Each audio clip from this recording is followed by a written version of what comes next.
Can't get any words. Podcast on blast, giving you the real talk, no holding back. Can't get any worse, we'll make you see. There's always a silver lining. We'll set you free, so join the movement. Let's change the game with the Can't Get Any Worse Podcast. What's going on, everyone? Welcome back to the Can't Get Any Worse Podcast. Happy Tuesday, everyone. Happy Tuesday after a long weekend. Hope we all got up to some fun times, stayed out of mischief, all the usual stuff, you know what I mean? So we won't get into the whole politics of the whole thing. Let's stay the fuck away from that, hey? But yeah, I had a pretty good weekend, which we'll rip into shortly. But just straight off the bat, just to fill you guys in, ding, ding, ding, ding, we finally got a guest episode in the books. It's recorded, so I can put it out there into the atmosphere unless... This could happen. This actually could happen unless somehow all the files just vanish off my laptop before I get to upload it to YouTube. So stay tuned, ladies and gentlemen. But at this point in time, I have full audio files, full camera files for our first guests of the year.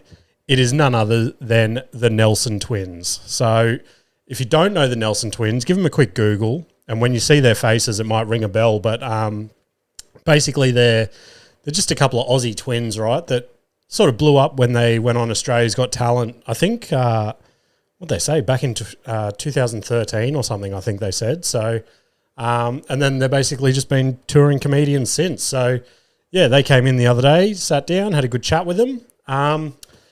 But, yeah, guys, I got to tell you, the stress that I'm putting my body through just to get you guys these guest episodes that you want, insane. Like, the stress leading up to it, getting everything ready, getting the studio prep for guests again. And then just like, I don't know, just this crazy pressure that I put on myself when I've got guests into. Like, I'm not an interviewer. You guys know that. I'm definitely not an interviewer. And I kind of like that. I kind of like getting guests in just to literally shoot the shit. But there's something about having comedians on as guests where I have this like internal pressure on myself. It's almost like a cat and mouse game between comedians, like who's going to get the best riff, if you know what I mean. And no one else thinks this way. It's literally just my stupid head. But I felt a little bit like that. Like, not only was I trying to steer the conversation a little bit, but I was also trying to get some laughs in and things like that. And if you guys want me to be completely honest with you, I haven't listened back to the full episode yet, but in the moment, and I say this a lot, like a lot of the times when I say this, those episodes actually come out to be some of the better ones. But at the time of recording that, I'm like, fuck, you are ballsing this up, dude. Like, what are you doing? You're wasting their time. You're wasting the listeners' time. And I was like, they could have spent their time getting interviewed by a proper interviewer. But I don't know. Well, we'll have a listen. I'll listen the same time you guys listen, just so we're listening to it together. But yeah, that one will be dropping Thursday. But it must have gone okay because literally later that night they sent me a message. They're like, today was so much fun, man. Let us know when it's on the socials. We'll share it out there, blah, blah, blah. But yeah, they're like, as soon as they left, like an hour later, just my body was just cramping everywhere. Like my legs were almost at the point where I couldn't walk because I was just so tense the whole episode. And if you watch it on YouTube, you'll see I was so fidgety. I was swapping legs way more than usual just because I couldn't get comfortable. I was all tense. But, yeah, I reckon once I get the hang of it again, I reckon we'll be ripping right in. So February's guest is locked in, another comedian. So unless he pulls the pin, I don't think this guy will pull the pin. He's a very good friend in the scene. So I think he's keen to come and have a chat. He's been saying he's been keen for a couple of months now. So I highly doubt he's going to pull the pin.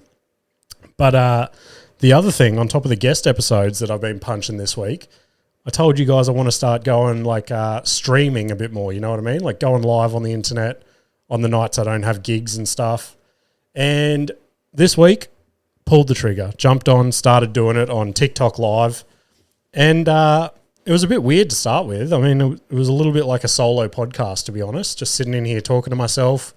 Only difference is obviously people can jump in at any time, throw comments in there and stuff like that. And luckily for me, and hopefully you guys are listening to this, there was about 3 guys that jumped in there pretty much on my very first live and they just started talking shit to me.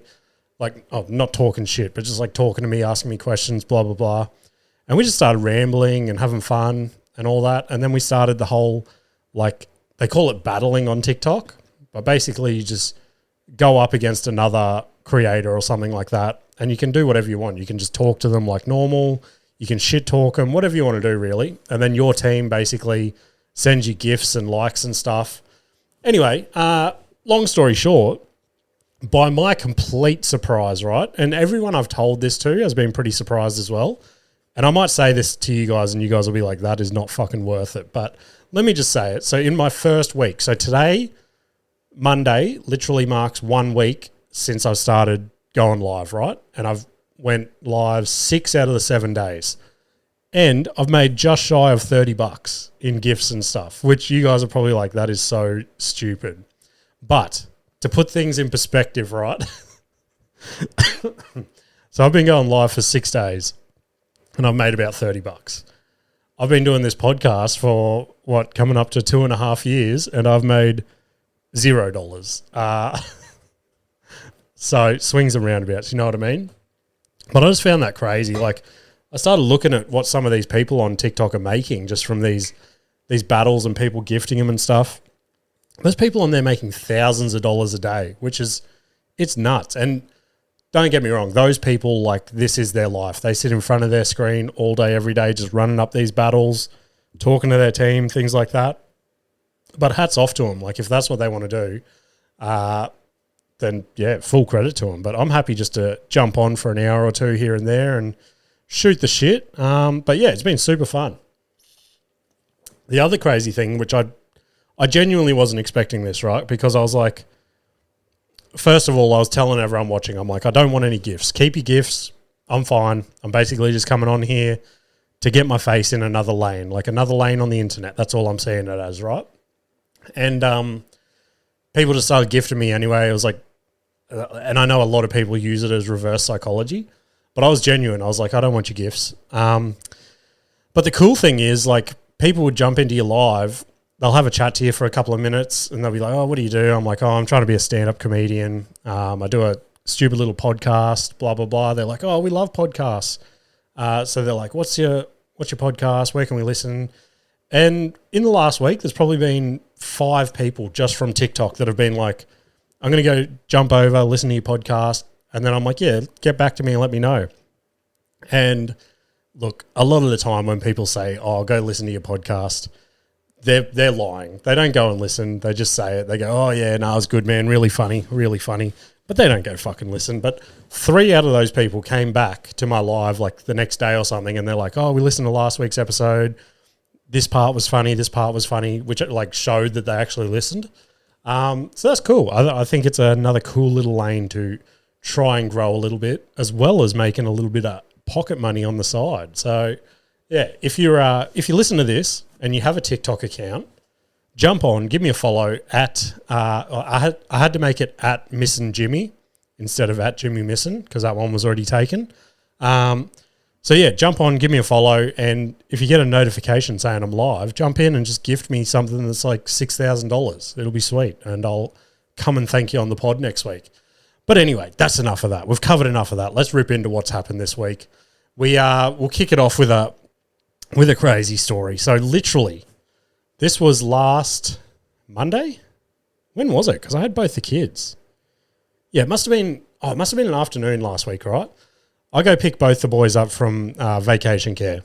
And on the way there, I heard a noise, okay?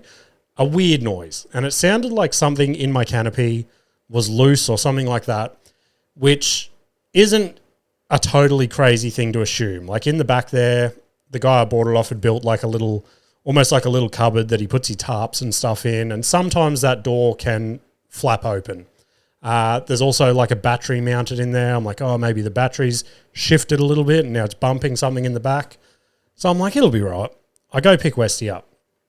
As I hit the bump into the driveway, I hear another noise. I'm like, oh, that's weird. And it was similar to the first one, don't get me wrong. But I keep going. I go get Parker, right?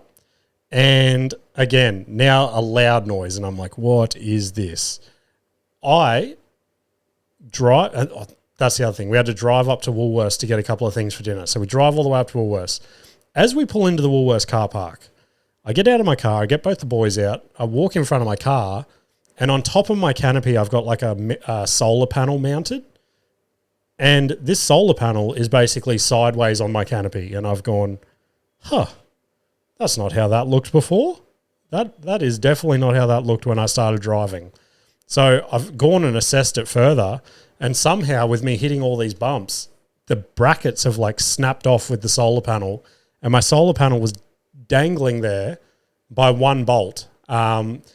The issue is the bolt was all like rusty and shit. You know when a nut and bolt gets all rusty and you can't undo it like finger tight? So I needed spanners to get it undone. I didn't have any on me, so I was like, oh God, I'm gonna have to run the risk here. I'm gonna have to drive home from Woolworths with a solar panel dangling off my canopy. Look, that's dramatic. It wasn't dangling. It was still fairly secure, right? I checked it. I gave it a shake, and I'm like, look, if I take it easy, I will get home safely. So I've putted along home, and just as I've got in my driveway, like somehow the nut and bolt had dislodged from itself, and I just had to push this solar panel, and it's just fallen off the roof. I'm like, that could have gone through someone's window, and that would have been a very bad day. So it wasn't a great start to my week. I still haven't fixed it because I'm not entirely sure I want to be cruising around with a solar panel on my roof, because it makes it, like some of these gigs I go to, like the gig I do at the casino down the coast, I can't take my ute because I can't get into the underground car park because it's too high just because of the solar panel. So part of me is like, you should just leave it off, because really, how often am I going to use that solar panel? You know what I mean? Like, I don't go camping. I don't do any of that stuff. So at the moment, I'm thinking about leaving it off. What do you guys reckon? Should I leave the solar panel off? Ugh. All right. Let's get into a crazy work story this week. This one actually blew my mind. So I went to a meeting this week at work and went to measure his kitchen. I'm talking to the client, things like that. And how do I word this politely? So this client was very organic and natural. They had a very organic and natural way of living, you know what I mean? A little bit, let's say hippie-ish. I don't think hippie's an offensive word, is it? I don't think so. Let's say they lived a hippie-like lifestyle. And I'm talking to them. I get the lowdown, and it's time for me just to start taking some photos and some measurements of the existing space so I can quote for a new kitchen. And I start doing this, and now there's a part where I have to get down on the ground and look at a little bit of detail with my measuring tape and things like that. So I jump down on the ground and I'm measuring. All of a sudden, I feel the client brush past my face holding like a box. And I've gone, oh, that's weird. Like literally bumped my shoulder with it. Box was beside my face. And I've gone, that's weird. But anywho, so I've turned to look at that exact time and I just see a shoebox that was full of this fluffy, hairy, feathery looking thing. And I've sort of jumped back. I've gone, oh. And the lady goes, oh, I'm so sorry. I'm just looking after a paraplegic chicken. And I've gone, excuse me? And she goes, yeah, I've got a paraplegic chicken. And I've gone, I'm sorry, ma'am, but I think that thing wants to get put out of its misery. Like I stood up and saw this thing. It was quite possibly the saddest animal I've ever seen in my life. Just a ball of feathers, just depressed in a shoebox. I'm like, oh, what are you doing with it? She goes, I'm going to go put it out in the sun for an hour or so it gets some sun, and then I'll bring it back in the garage. And I've gone, now that is a perfect way of living. That is, if I was a paraplegic chicken, that's how I'd want to live out my last few days. I would assume if that chicken has been to a vet or anything, the vet would not have let that chicken go home. It was not in a good way. It was definitely in the queue to go to KFC for sure. But yeah, I just thought that was a completely fucking random story. And I don't know, just hearing the phrase paraplegic chicken, it just blew my mind. Oh, jeez. It is warm in here today. It is currently, Jesus Christ, it's 1 o'clock in the afternoon. Day's gotten away from me. Got to try and get this all uploaded and edited before a gig tonight, but that's all right. We'll get there. This is another little moment Westy got me in with my. We should call the podcast Jack Dads, I reckon, from now on. So he got me again the other day with a beauty. Now, I've touched on it a million times. We wrestle, we fight, we do all the boy stuff, right? I'm raising them as some real he-hims. And I was fucking around in the kitchen the other day. I hate talking about this shit, but I don't know. Sometimes people find it funny. So I'd just come home from gym. We're fucking around in the kitchen. Nikita was cooking or something. And Nikita turned around to keep doing whatever she was doing on the cooktop. So I've seen this as this moment to do this to Westy because I knew if Nikita saw, she'd just fucking rip on me. So Westy's looking at me and I've just like gone the double bicep tense. You know what I mean? Just like pretending I'm a bodybuilder. And Westy full tricked me. He goes, "Oh my God, that's crazy." And I'm like, "Oh, what's up?" And Nikita turns around and he goes, "Show me again, Dad." And I've gone, "Oh, nah, it's all good." Because I didn't want to do it in front of Nikita. And he goes, No, show me again. It was so cool. And I've embarrassingly done it again. I've done the double bicep tense. And he's going, "Oh, yeah, I thought so." I'm like, "What?" He's like, "I can see your tits." And I was like, bro, that is so disheartening. That is, go to your room. Go to your bedroom right now. That is not funny. Dad does not have tits. He does, but we call them pecs. But yeah, he keeps me in line. He keeps me humble. But the like 10 to 15 minute warm up I do every morning before gym now on the stair. What's that called? The one where you like climb the stairs nonstop. Fuck, what's that word? It's fully slipping my mind. I don't remember, but I do that, and then I do the Aerodyne bike. Is that it? I don't know. I might have to ditch the hat shortly. I'm sweating bad in here. Did that come through the mic, that little slurp there? I think my straws come loose or something. Getting hardly water, just air. But speaking about gym, my legs are absolutely wrecked this week. So I spoke, probably coming up to 6 months ago now, about how I was doing like half-assed gym exercises and stuff. And I'd slowly slip back into that a little bit, if I'm being honest. And I'd just go to the gym. I'd do my usual circuit. But yesterday, I went to do legs. And the first 2 bits of equipment I normally use, people were on. And one of them is it's like a machine squat. So you don't have to do a proper squat with a squat bar and stuff. You basically just put your weights on the side of this machine and you just squat up and down. And when I was doing it, I'm like, this is not a squat. This does not hurt. I'm just doing this now for the motion. It's a quick and easy way to say, oh, I did squats at the gym this morning. But because the first 2 bits of machinery I wanted to use were taken, it made me throw a spanner in the works. So I've gone, you know what? I've actually wanted to do proper squats now for years and years, but I'd always just use my knee as an excuse. And I was like, today's the day. Let's walk over to the squat rack. Let's just throw some lightweight on there and let's see if we can even still do it. And holy fuck, after the first set, my legs were jelly. Just that crazy aching, burning feeling you get in your legs. It was insane that I thought I'd been like working my legs hard up until that moment. And then I did proper squats for the first time in, not even joking, probably 7 or 8 years. And I was like, that is insane. Like that feeling was insane. So I was like, all right, let's back it up. Let's do some deadlifts as well. And that was just as bad. Like the back of my legs were just, they felt like they were just about to snap or pop. I'm like, fuck this. Like I'm going back to my cruisy gym sessions. But yeah, I just found that amusing that I thought I was doing all these hard workouts and then I finally go back to doing a real exercise. So the one I want to punch this week is proper bench press. See if I've still got that. And hey, this might be a little test to this episode. If there's one person listening, every now and then one person listens, right? And they message me randomly something about the podcast, and that is ex-guest of the podcast, Jake Fitzgerald, or Jake Fatsgerald, as we like to call him. Yeah, he's sort of just flown off the radar. So, Jake, if you're listening, fuck you. There we go. Now I know if he listens to this episode, I'll get a message. Anywho, let's rip into my big weekend, okay?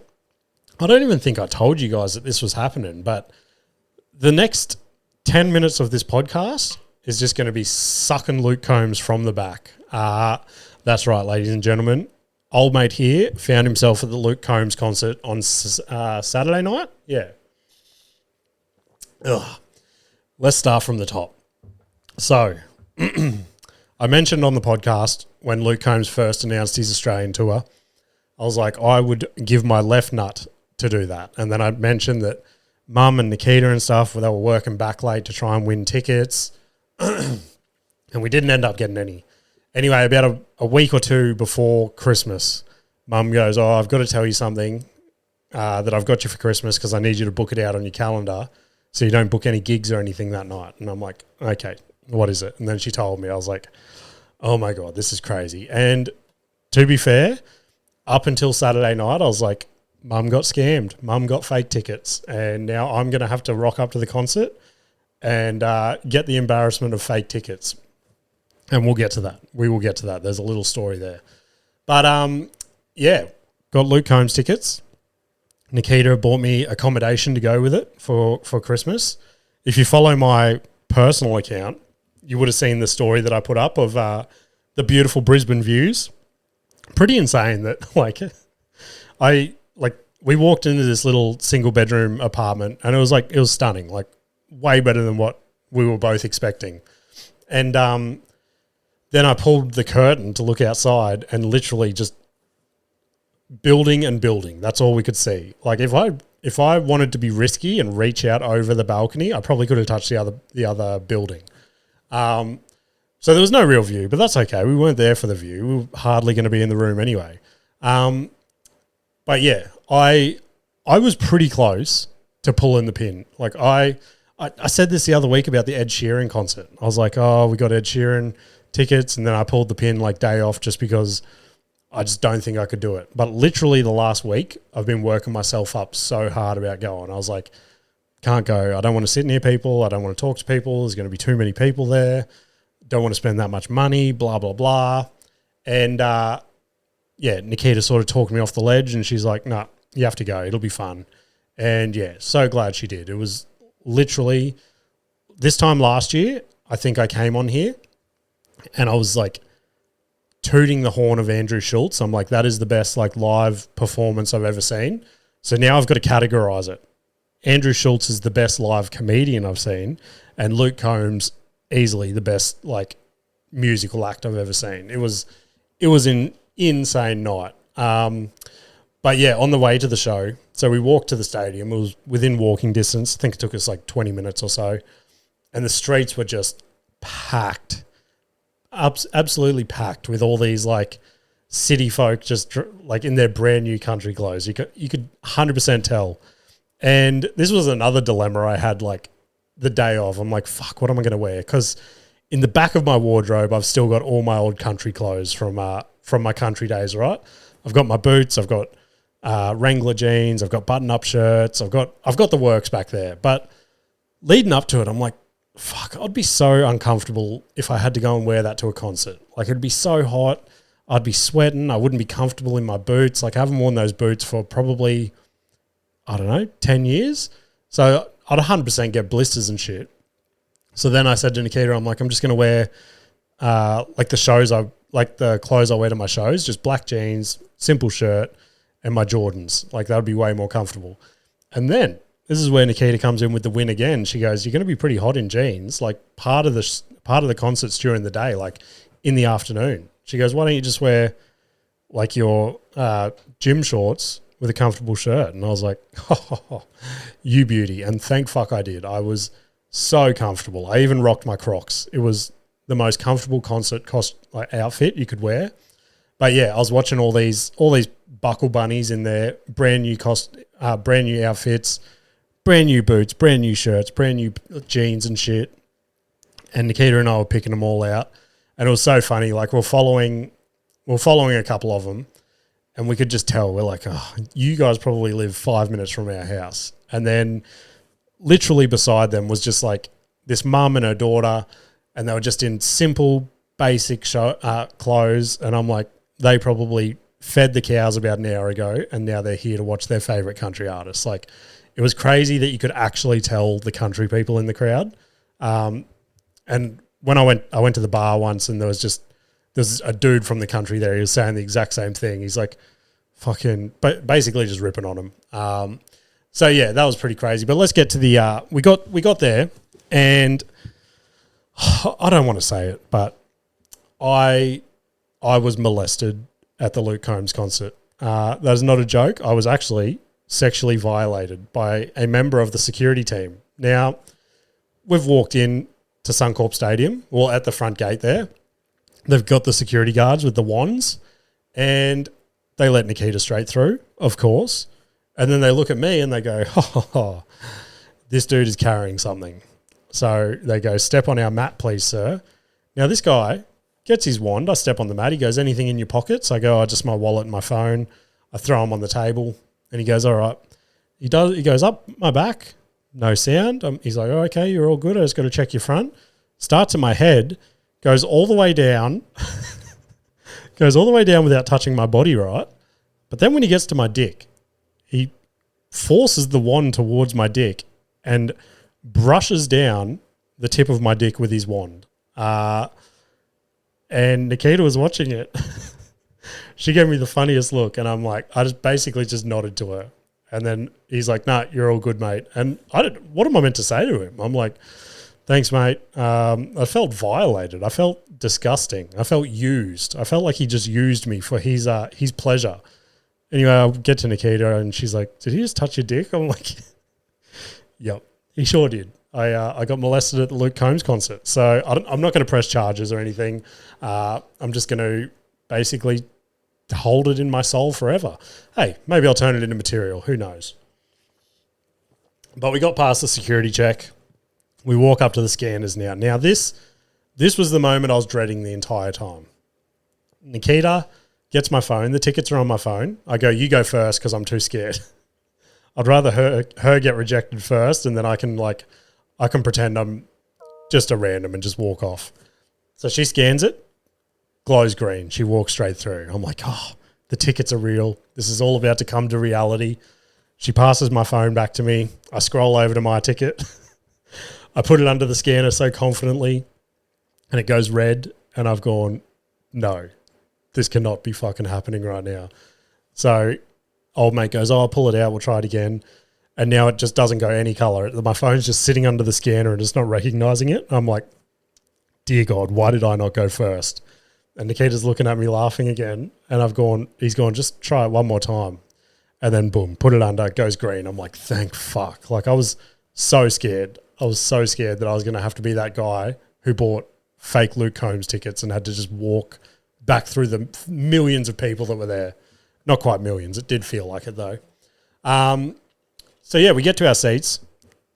I'll ask you a rhetorical question right now. I'll give you guys the answer shortly. Now, what's the one thing that can possibly ruin a concert or an event like that? You know what I mean? Like, you're looking forward to it. You're looking for your seat. You find your seat. You go sit down. Now, what is the one thing that could quite possibly tarnish this moment? You're looking forward to it. You're looking forward to seeing one of your favourite artists of all times. And then in comes the person sitting next to you that is let's just say, a larger-than-life woman. You know what I mean? A larger-than-life woman that instantly, like, I'm not a small guy, don't get me wrong. But it was at this moment I've gone, I'm going to be using half my seat this entire concert. And sure enough, she sits down and, there was a large portion of her body that was taking up my seat. And Nikita and I haven't been that close for years. We were Siamese twins that day, basically. Look, this lady was nice. We're having a laugh and stuff, and she's like, oh, if I touch you, I mean nothing by it. I'm like, oh, love, I've already been molested once today. Trust me. At least this one's a woman. It was all good. She was nice enough. It was fine. She knew what the deal was. But Concert started, and amazing. So until the day of, right, this was the other crazy thing. Because I'd already talked myself into, like, I wasn't going to go. I'm like, you're not even going to go. Don't emotionally invest in this. I didn't even know who the support acts were. And I was like, I'm not even going to look it up. It doesn't matter. Like, it'll be Luke Combs and a couple of local people. And then I looked it up the day of, and I'm like, holy fuck. So Lane Pittman, he was the local Australian kid. He come out and crushed it, straight off the bat. And to be fair, I don't know a great deal of his music. I think I've heard like one or two of his songs. But yeah, he came out and smashed it. And I put a story up. I'm like, come on the podcast, bro. But we'll see. We'll see if anything eventuates of that. And then it was Mitchell Tenpenny, who back in the day, probably 5 or 6 years ago, I used to smash his music nonstop. Love that dude. And it's funny because he's not really your typical country person. Like, he was on the stage in Jordans and a baggy shirt and stuff, like what I normally wear to shows. And I'm like, fuck, that's so cool. But his voice is insane. And one of the craziest moments of the whole night, and he put a story up of this on his Instagram today, actually, is he released a cover of Iris by the Goo Goo Dolls last year. And it's so good just to hear a country twist on it. Anyway, he closed his set out with that, and it was right as the sun was setting. So he put a video up today of like behind him, just in front of a sold-out Suncorp stadium, just singing this. Everyone's got their lights out and shit. It was inspirational shit. And so after him, it was Jordan Davis, who again, absolute killer. And it was funny as well because Mitchell Tenpenny came out and Nikita's like, oh, I don't know who he is. Then he played a couple of his songs. She's like, oh, yeah, I know this guy. Same thing with Jordan Davis. I'm like, wait a minute, you'll know at least 3 or 4 of his songs. And sure enough, every song should turn to me and go, oh, okay, I know this one. And so Jordan Davis comes out, and his last song that he finishes on, again, his biggest song, Buy Dirt, and he rips into it, and he's probably 30 seconds in. Now, all of a sudden, the row in front of us just erupts. Like something has just happened crazy. And I thought there must have been a fight or something. And I'm like, this is a weird song to fight to, guys, but sure enough, let's do it. And we look down, and probably like 4 seats to the right of us, some dude had just got on his knee and proposed to this lady, right? And like all the girls in the crowd just lost it for him. They're like, oh my God, so romantic, blah, blah, blah. But hats off to him. It was a pretty cool moment. Like, he got their daughter to FaceTime the mum or whatever, and she had a sign made up. And it was all like during this song. It was a big scene, you know what I mean? But it was kind of cool but kind of weird to see a live proposal. Like, that was a big thing when I proposed to Nikita. I took her to a secluded island. Just so no one would see us. And when I finally got the balls to get down and do it, a fucking tourist plane flew over the top of us, and they're all screaming out the window. I'm like, fuck, how embarrassing. But yeah, it was a cool little moment. But then the big dog, it was time for him. Now, this was the weird thing that I noticed is in between each act, they took like a 15 to 20 minute break, which kind of irritated me. But then like I realized they sort of have to do it to wheel out all the previous acts, guitars and drums and all their equipment. Oh,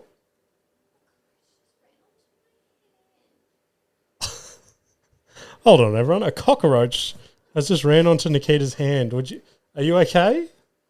Oh, I'll be right back, guys. This is a serious moment for Nikita. Cockroaches are her biggest fear. I'll be back in a sec. All right, I'm back. I don't remember where I was up to. I think I was talking about the gap in between each act. So yeah, there was like 15, 20 minute gap, and it was kind of a little bit annoying because it was like, okay, what do we do? It's not quite enough time because the queues to go and get food and drink were insane, obviously. So you just have to sit there and like awkwardly chat and all that sort of shit. But then the big thing I was like, with anything, right? Not like I was kind of relating it to a comedy show. I'm like, you just want to keep it rolling. You want to keep the energy high. Because that was the thing. The acts would come out, totally crush Suncorp Stadium. The place would go ballistic, and then there'd just be this like 20-minute cool down period. And then the next act would have to come out. And luckily, I suppose they're all big enough that as soon as they like strum that first chord or whatever, the crowd would just erupt again.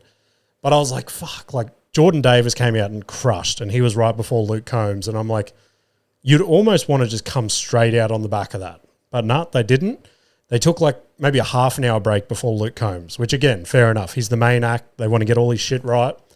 And I'm like, how are they going to build the suspense back into this stadium? And shut the fuck up, James. They're all over it. Of course they're all over it. They're professionals. Now, if there's one song, there's probably, I'd say in the history of time, there's probably about 5 songs, right, that can get a crowd. The whole crowd knows the song. The whole crowd will jump up and sing it. And the lights of the stadium just go black, right? The place is pitch black, and then you just hear the start of Sweet Caroline. And again, it was as if that was getting played live. The stadium went nuts, and instantly everyone just knew, let's put our torches on, just pitch black stadium. Everyone is screaming the words to Sweet Caroline, and all the lights are on. And it was actually a pretty cool moment. And again, I was like, I want to go to a live UFC, okay? Like one of the next big bucket list things I want to do. And one of the best walkouts, I think, is Paddy Pimblett's walkout to Sweet Caroline. Just how he jumps out, the whole crowd erupts. And I sort of put myself in that mindset at that time. I'm like, fuck, this must be what it feels like. But just with that added tension of like there's a cage fight about to happen once this fun song's finished. So, yeah, the crowd erupted. It was actually incredible. And then the big dog comes out. It plays like his little 20-second promo video of himself, like, you know, how most acts do that just to get you pumped up. And then he just launches out on stage. And holy fuck, it was incredible. It was genuinely the best live act I've ever seen in my life. Probably one of his favorite albums he released was literally his last one, Fathers and Sons. I think I came on the pod and was, tooting his horn about that when that first came out. Probably, I think must have been last year or something. And he only played like 1, maybe 2 songs off that album. I was like, oh, that fucking sucks. But then again, when I thought that, I'm like, dude, this is a fucking stadium tour. He is just playing hit after hit after hit. Like he's just bringing out all the big dogs. And it was crazy. Like I said, he's probably one of my favorite artists. Like I could put on all of his albums and not skip any songs. And he even played like a brand new one on Saturday night, which is pretty cool. He's like, oh, this is a new one. I don't have it ready yet, but I was playing it out the back and my guitarist was like, why the fuck aren't you singing that to people? And he's like, so let's give it a crack tonight. And just delivered this flawless performance of a brand new song he's never done live. And I'm like, fuck. So I think that's doing the rounds on TikTok and stuff today, blowing up Deluxe. Everyone's going, release this. So, but yeah, like I knew this would be a crazy song. And like, I'm so glad Nikita didn't look at me during this song because I was like on the verge of tears, right? One of his saddest songs, I reckon, is Where the Wild Things Are. And so intense, so nuts. And just to see him like belting that out live, I was like crumbling inside. I'm like, oh my fucking God. And like every now and then, like I said about the whole guest podcast, I was so tense and stuff. And even throughout that concert, I was just so tense. I was sitting there like squeezing my fists and stuff, bouncing my legs. And every now and then Nikita would look over and she goes, oh, you're not singing this, are you? I'm like, shut the fuck up. I'm going back in my shell for the 30 seconds. I was basically a hermit crab there. But yeah, it was pretty nice to see that live. The other thing, so this is where I knew it was going to head, right? And it was nuts. Like the second I walked into the stadium and saw it set up the way it was, I was like, fuck, like this is literally probably the closest envisioning of my stupid little dream that I've ever had, right? And I've said it on the podcast before. I randomly had this dumb dream and I was like, I'm going to do stand-up comedy and sell out Suncorp Stadium. Look, don't get me wrong. It's probably never going to fucking happen, but I'm going to give it a red hot crack, right? And after Saturday night, Jesus Christ, I've never wanted to do it so bad. Like legit just seeing one man on that stage. Well, he had his band and stuff, but I mean, let's face it, everyone was there for Luke Combs. His band actually crushed. It was sick. And he gave each of them their little spotlight to do whatever they want. And each one of them could genuinely be like a breakout solo artist. Like his guitarist, his piano dude, everything. They all played their own instruments, sang their own songs and stuff. And it was cool that he gave him like that spotlight to do that. Anyway, I'm looking at the setup and stuff, and I'm just looking at, I spent probably 3/4 of the time I was there just looking at like lights and the setup of the stage and all that sort of stuff.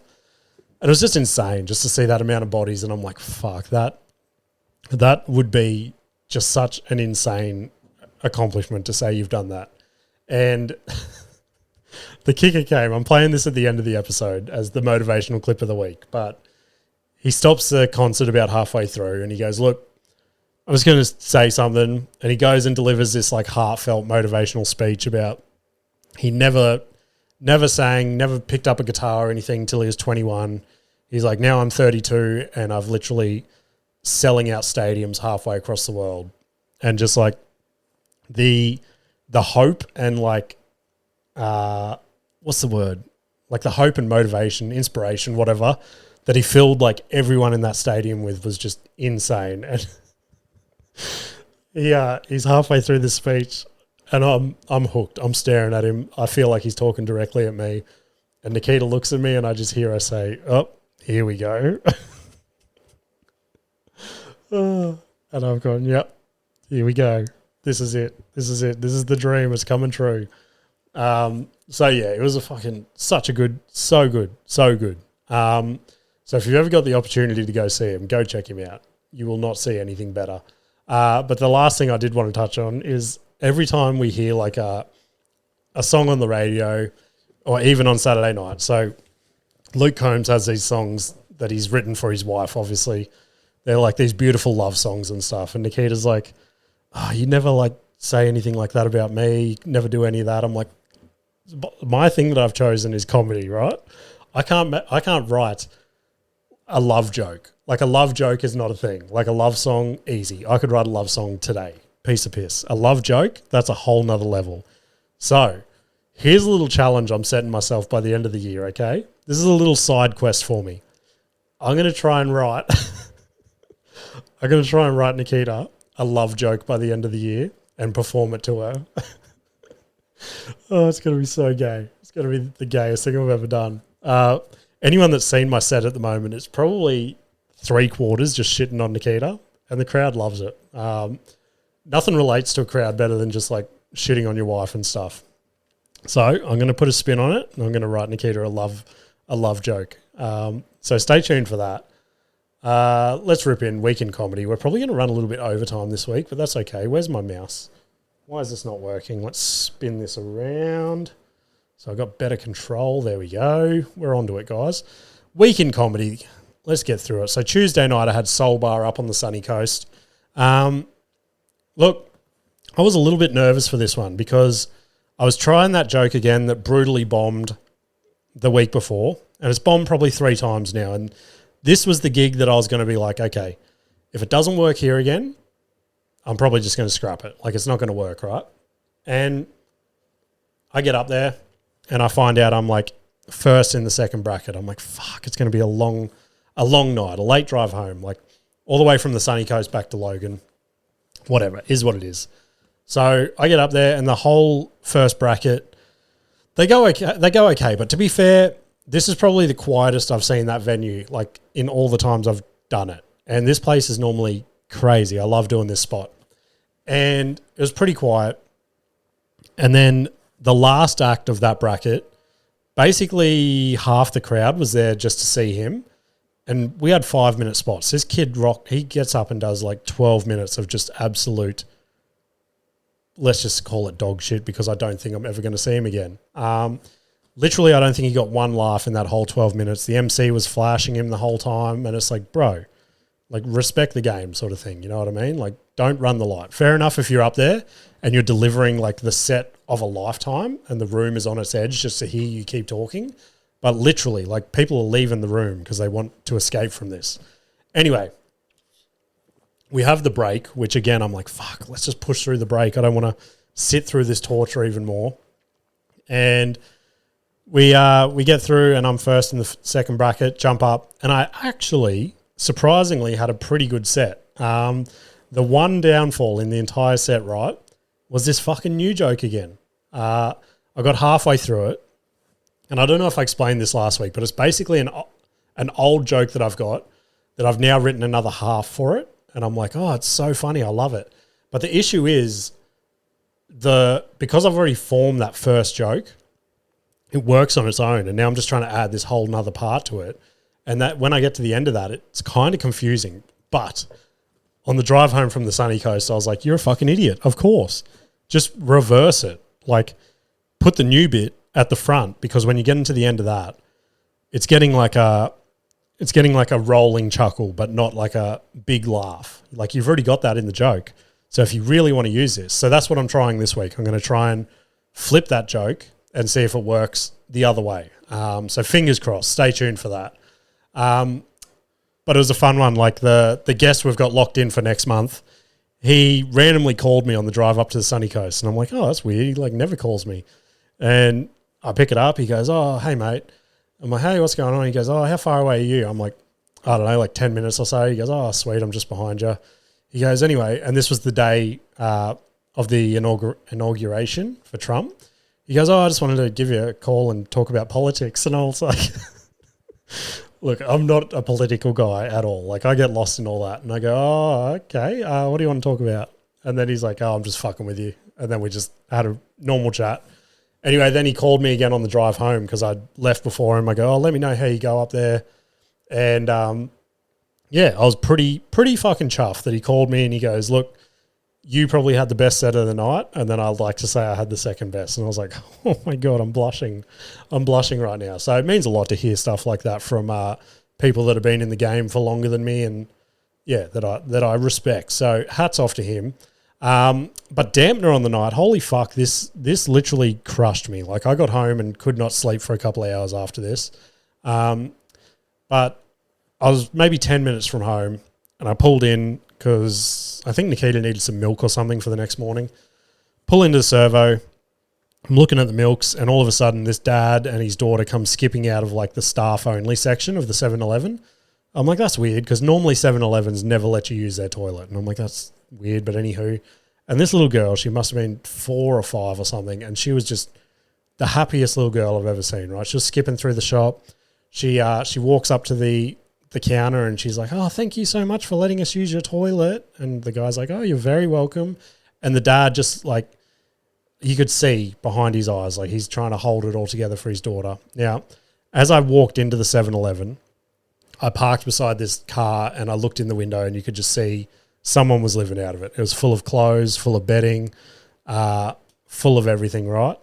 And it was just clear someone was living in there. So as I've walked in, I'm like, please don't let you two walk to that car. And sure enough, they walked straight to that car. And yeah, it was. I was stuck in a hard place. I was like, do I offer to buy them a heap of shit, or like, would he take offense to that? So I don't know. If I see him again, I'll for sure do something. Oh, is that someone at the door? Hang on. Oh, I'll be back again in 1 sec. All right, sorry about that. The cockroach came back. I had to run. But yeah, then the second gig for the week, a Prey Surf. I think I was done with that first one, but let's assume I finished with it. A Prey Surf was literally the most fun I've had at a gig in so long, which is crazy to say because when I rocked up, there were 6 people there, which again, quietest I've seen it in a very long time. So I was standing there and look, to be honest, I was half having this thought on the drive down there. I'm like, what do I want to do tonight? I need to freshen up my set.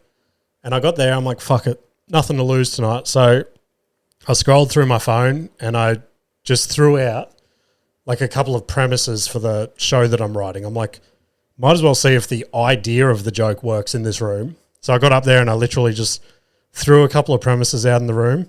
Like, I started on proper material and I finished on proper material, but the middle part was just premises and shit. And the premises were the best part of my whole set. And I don't know if it's because I was literally just fucking around with them. Like, I had nothing written. Like, I've got the joke for the show written, but nothing like actually just flushing out a premise. So I think I might have even put one as a premature premise at the end of this. So yeah, that was sick. That was so much fun. But let's rip into turns out it can get worse. So we've got a couple this week. Let's start on this one. Where's my mouse gone? What is going on? I worked out how to do the split screen thing again on my laptop. So let's start with this one. This is just a fun one. I figured since I've started streaming, let's take a trip back to the good old days of chat roulette. So, would you like to see some crazy stuff? oh, okay, all right. So straight away we've got let's just say it, a fairly attractive female. She seems to be on chat roulette at the moment with this this gentleman. Let's see. He's just said, "Do you want to see some crazy stuff?" What? I'll come to glass and drink it. Yo, what? Alright. What the fuck? What?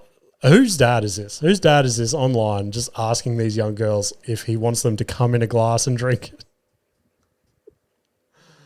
Oh, what the fuck? That is crazy. That is some crazy shit. So that definitely can get worse. Let's see what else.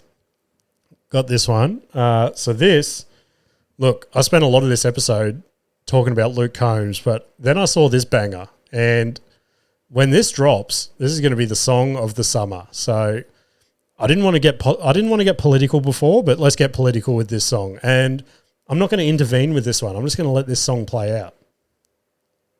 Do not come. I'm gonna come. Jeff Bezos came, Bill Gates came, Zuckerberg came.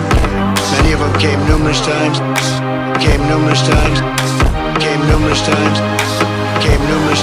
Everybody's coming. Do not come.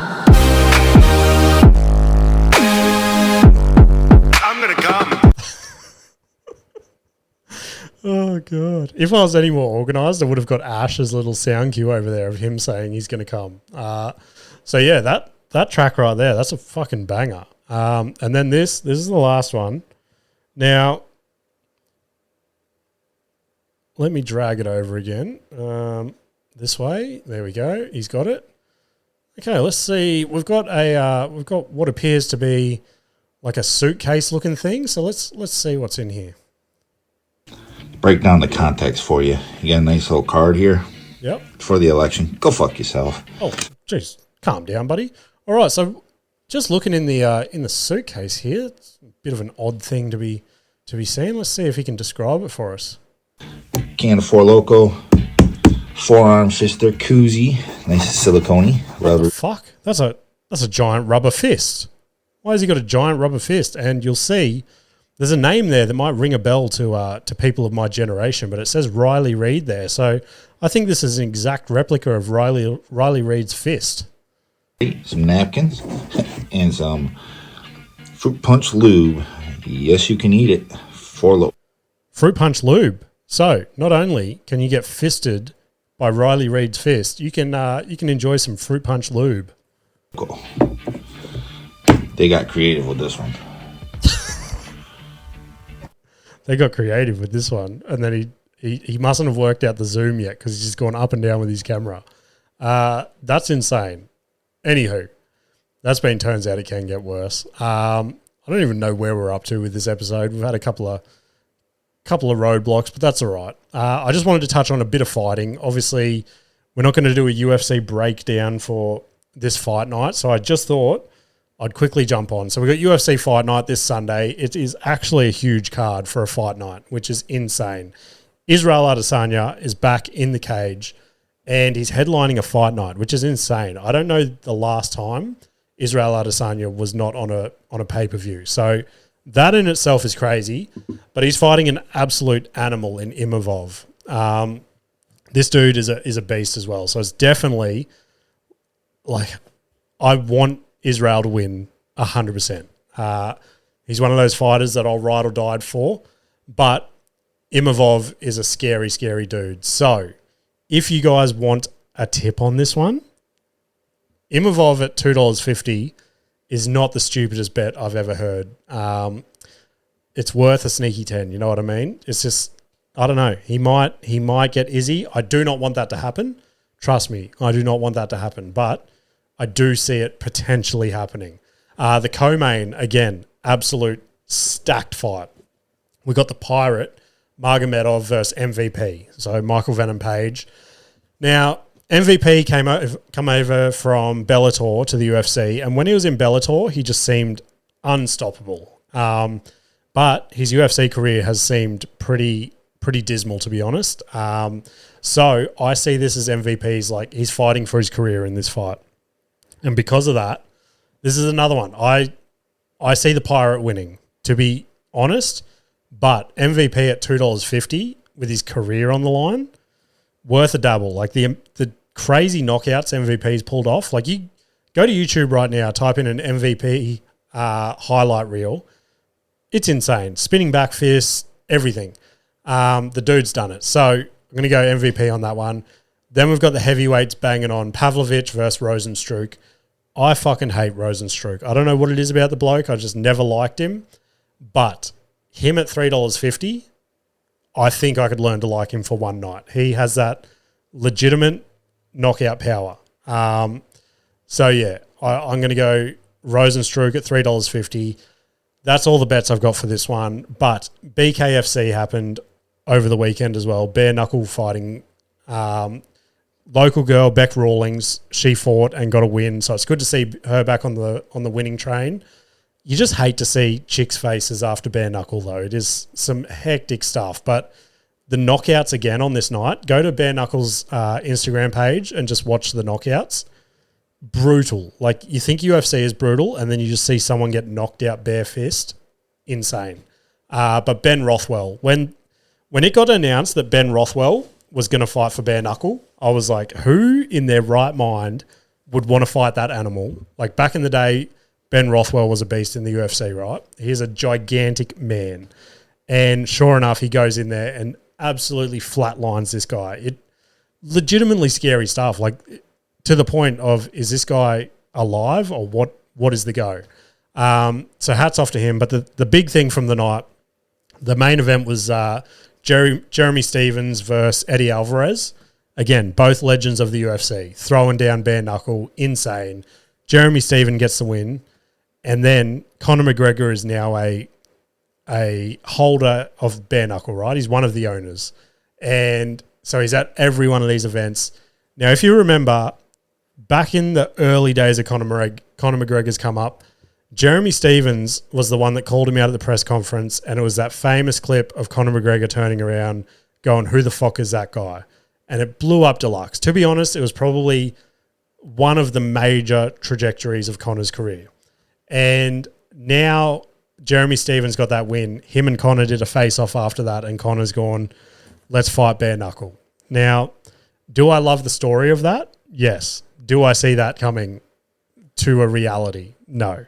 No way in hell is Conor going to skip all these UFC fights that he's getting offered to go and fight an animal in Jeremy Stevens' bare knuckle. That is insane. If that happens, that was not on my 2025 bingo card, if that does come to reality. But anyway, premature premise. I said I'd have one this week. I know we're probably running close to overtime, but let's run it. It's a quick and easy one. So this was one that I tried on Thursday night. I literally just threw it out there. It's just a tag. I've gotten a joke, but it was like, who here's into sex toys? And then a couple of the chicks surprisingly were like, oh yeah, we love them, blah blah blah. And I was like, oh, I just think they're like overrated. You know what I mean? Like, it's just weird for a guy to walk into a sex shop and buy a sex toy. Like, I just married a girl with anxiety, and then everyone's a bit confused. And I was like, I don't know about you guys, but a sweaty palmed hand job is pretty good. You know what I mean? Just tell my wife that like the mortgage rates are going up and get her to work. And it actually went pretty well. I worded it much better than that, but the premise is there. You know what I mean? So yeah, that's in a longer story in my show, but let's get into motivational clip of the week. So luckily I was in the moment, so I didn't record it, but somebody on TikTok recorded the big dog giving part of his speech on Saturday night. So here we go. 34 years old. Taught myself to play guitar when I was 21. I was in college and didn't really know what the hell I was going to do with my life or what I wanted to do with my life, to be honest. And this is probably a bit of a tangent here, but if you are 21 or 19 or 25. It don't matter, man. You got all the time in the world to figure out what the hell you want to do. Don't let anybody tell you otherwise, because I never in a million years would have imagined that I would be standing up here halfway across the world from where I grew up. I had never even been on an airplane when I was 25. And here I am for my 5th time in Brisbane, Australia. So if you want to do something and you got a dream, you should chase it. And hell, even if you don't have a dream, you might tomorrow, you might next year. And when you find it, you should hold on to it and chase it, because it can take you to places that you never thought you would ever be able to go. And that's where I am right now in front of you guys. Thanks to you. So yeah, that was most of the speech. There was a little bit more after that, but I just could not find it for the life of me. Anyway, shows for the week. I'll be at Newmarket. Oh, so here's this kicker again. I should have plugged this show last week because it's actually tonight. So you guys won't get to come, but let's plug it this week because I'll talk about it in next week's podcast. Newmarket on Monday the 27th. I'll be there for Sit Down Comedy Club. A Prey Surf, I am emceeing that one this Thursday on the 30th. So I'm emceeing that. So I'm literally just going to do the same thing I did last week. Take a handful of premises down there and just fuck around with the crowd. And in between crowd work, just throw premises out there and hopefully be a fun night. Then we've got this one, which I could have plugged last week, but we're just finalising a few things. Another West Park show at Sunny's at Margate. So that venue looks pretty fucking insane on the water there. Yeah, tickets are already flying out the window. I think all the early bird tickets are already sold out. And I think, don't get me wrong, but there's a handful of like general admission tickets left. So if you're over the north side and you want to come see me and probably another 6 hilarious comedians, grab your tickets to that before they're gone. Don't forget Nelson Twins podcast this Thursday, first guest episode of the year. Give it a listen. Let me know if you think it was as shit as I felt in the moment. Again, the boys said they had fun, and in hindsight, we did have a lot of laughs and stuff.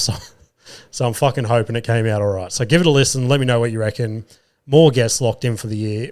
If you can't make it to any of those shows and you want to have a chat anyway, send submissions via DM on Insta or at cantgetanyworsepod@gmail.com. And don't forget, if you're on TikTok, give me a follow at Missin' Jimmy and jump on some of these lives. Have a laugh. Tell the people in the lives how funny the podcast and shit is. And yeah, if I don't see you at any of those places, I will see you later.